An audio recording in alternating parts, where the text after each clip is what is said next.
Parte 2, nuevamente. 1, 2, 3. Bueno, reflexionar sobre el momento actual, educar en la pandemia. Bueno, nosotros pensamos que iba a ser un parate de 15 días, como había sido en su momento la gripe A. Esto creo que nos superó a todos y a todas.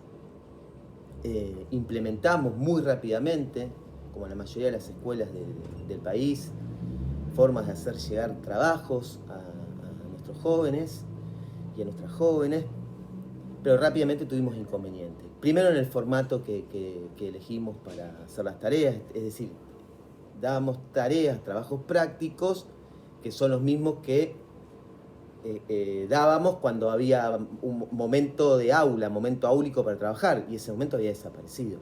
Ante lo cual los estudiantes y las estudiantes lo sintieron como una avalancha de tareas con las cuales no podían lidiar. Y era verdad, tenían razón. No podían porque no estábamos nosotros para explicarles.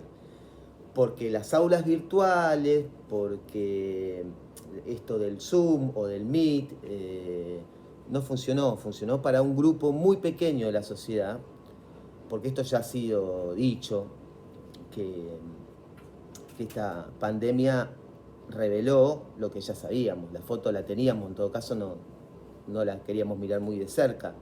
Las inequidades que hay en nuestra sociedad y que se refleja mayormente con los sectores más vulnerados, que son los niños y los jóvenes en este caso.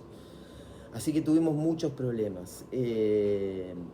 Implementamos, por supuesto, las fotocopias, fuimos a los comedores escolares donde se repartían porciones de comida, y trabajamos en red. Trabajamos en red con instituciones de la zona.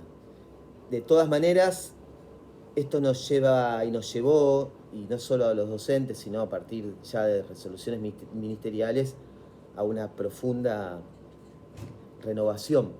Estamos, creo, en un momento bisagra de cómo va a ser nuestro trabajo en el futuro, los educadores. Creo que hay muchas cosas que se decían y que creíamos que existían. Digo, hace muchos años que yo escucho hablar de la educación digital, de la educación a distancia, y nos dimos cuenta que no, que si había muy poco y en sectores muy pequeños. Así que bueno, estamos lidiando con esto, estamos en un momento de desconexión absoluta, después de las vacaciones de invierno aquí en Argentina, y viendo cómo hacer que los y las estudiantes se vuelvan a acercar, y además reordenando todos los contenidos, y viendo otras formas de evaluar. Tenemos que cambiar la forma de evaluar. Fin, parte 2.